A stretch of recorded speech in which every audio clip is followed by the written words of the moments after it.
যখন ডনের কথা বলা হয় তখন শুধু একটা নামই মাথায় আসে, পুরো আন্ডারওয়ার্ল্ডের ডন, দাউদ ইব্রাহিমের।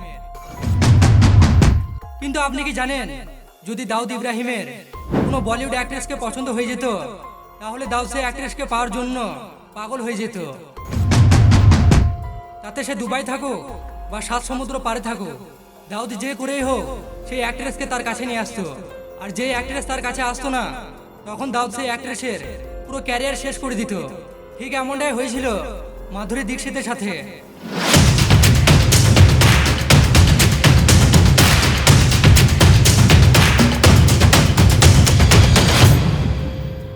বন্ধুরা, এটা সেই সময়ের কথা ছিল যখন শ্রীদেবীর ক্যারিয়ার আস্তে আস্তে শেষ হচ্ছিল, আর তখন অন্যদিকে মাধুরীর ক্যারিয়ার আস্তে আস্তে উপরে উঠছিল। মাধুরী তখন 1990-এর ধাক ধাক গার্লস নামে ফেমাস হতে থাকে। বাচ্চা থেকে বুড়ো সবাই মাধুরী দীক্ষিতের ফ্যান হতে থাকে। মাধুরী রাম লক্ষণ, তেজাবের মতো ফিল্ম করে বলিউডে আগুন লাগিয়ে দেয়। এই জন্য তখন দাউদ ইব্রাহিমের খারাপ নজর মাধুরীর ওপর পড়ে, আর তখন সে মাধুরীকে ফোন করে দুবাই ডাকে তার আড্ডায় এক রাত আসার জন্য। কিন্তু তখন মাধুরী তার সফলতার নেশায় সেখানে যেতে রাজি হয়নি। এটা শোনার পর দাউদ খুব রেগে যায়, কারণ এই ইন্ডাস্ট্রিতে একটা নতুন অ্যাক্ট্রেস তাকে মানা করেছিল। আর 1990-এ দাউদ পুরো আন্ডারওয়ার্ল্ডের ডন হয়ে গেছিল। সে ড্রাগসের অনেক বড় ব্যাপারই ছিল। এই জন্য সে তার ড্রাগসের বিজনেস বড় করার জন্য বলিউডে সাহারা নেয়। আর তখন পুরো বলিউড ইন্ডাস্ট্রি দাউদের নাম শুনে কাঁপতো, তাই তাকে কেউ না বলতে পারতো না। এরপরেও কেউ যদি দাউদকে না বলার চেষ্টা করতো, তাহলে দাউদ তখন তার ক্যারিয়ার শেষ করে দিত, আর তা না হলে তাকে মেরে ফেলতো।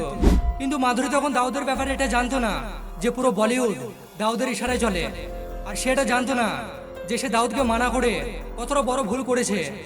এই জন্য কিছুদিনের মধ্যেই মাধুরীর ক্যারিয়ার শেষ হতে থাকে, কারণ মাধুরীর মানা করার পর দাউদের একটা ফোন আসে। আর তখন বড় বড় ডিরেক্টর দাউদের ভয়ে মাধুরীকে কোনো ফিল্মে কাজ করার সুযোগ দেয় না। এর সাথে মাধুরী যে ফিল্মগুলোতে সাইন করেছিল সেই ফিল্মগুলো তার কাছ থেকে কেড়ে নেওয়া হয়, কারণ সব ডিরেক্টর ভালোভাবে জানতো দাউদের কথা না শুনলে তার শেষ পরিণাম কি হবে। এই জন্য তখন আর কেউ মাধুরীকে কোনো ফিল্ম দেয় না। আর হঠাৎ তার ক্যারিয়ার শেষ হতে দেখে মাধুরী কাঁদতে শুরু করে। কিন্তু যখন এর পিছনের আসল কারণটা মাধুরী জানতে পারে, তখন সে নিজে দাউদকে ফোন করে আর তার সব কথা মেনে নেয়।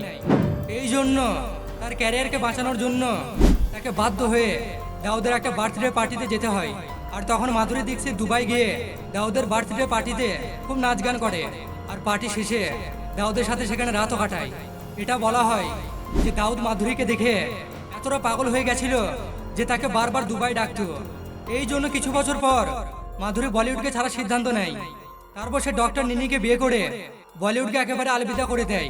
তাছাড়া সব বলিউড অভিনেত্রীদের দাউদের সাথে কানেকশন তেমন নতুন কিছু ছিল না, কারণ তখন দাউদের এতটা ক্ষমতা ছিল যে সব অ্যাক্ট্রেসকেই দাউদের পার্টিতে যেতেই হতো, কারণ বলিউডের ফিল্মে বেশিরভাগ টাকা দাউদই লাগাতো। আর সেখান থেকে দাউদ তার ব্ল্যাক মানিকে ফিল্মের মাধ্যমে হোয়াইট মানি করতো। দাউদ সব হিরোইনের সাথে এতটা পাগল হয়ে যেত যে তাদের পিছনে টাকা উড়ানোর জন্য সবসময় রেডি থাকতো। এই জন্য অনেক বলিউড অ্যাক্ট্রেস এই আন্ডারওয়ার্ল্ডে ডনের প্রেমে পাগল হয়ে যেত। কিন্তু মাধুরী এসব অ্যাক্ট্রেসদের মধ্যে ছিল না। কিন্তু তখনকার রামতেরি গঙ্গামেলির মান্দাকিনী, অভিনেত্রী মনিকা বেদি আর মমতা কুলকার্নি, এরা সেই সব অ্যাক্ট্রেস ছিল যারা দাউদের প্রেমে পাগল হয়ে গেছিল। আর দাউদ এইসব অ্যাক্ট্রেসদের সাথে অনেক রাতও কাটিয়েছিল। এটা বলা হয় যে দাউদ আজও দুবাই থেকে পুরো বলিউডকে কন্ট্রোল করছে, আর তার সে বেআইনি পথে রোজগার করা টাকাগুলো আজও বলিউড ফিল্মে লাগানো হচ্ছে। এই জন্য যারা বলিউডে নিজের ক্যারিয়ার বানাতে আসে তাদের সবাইকে দাউদের কথা মানতেই হয়। তাই মাধুরী দীক্ষিত দাউদের সাথে রাত কাটানোর পর অনেক সুপার ডুপার ফিল্ম করতে পেরেছিল। তো এবার বলুন, মাধুরীর এই গোপন তথ্যটা জেনে এখন আপনার কেমন মনে হচ্ছে? নিচে কমেন্ট সেকশনে অবশ্যই জানাবেন।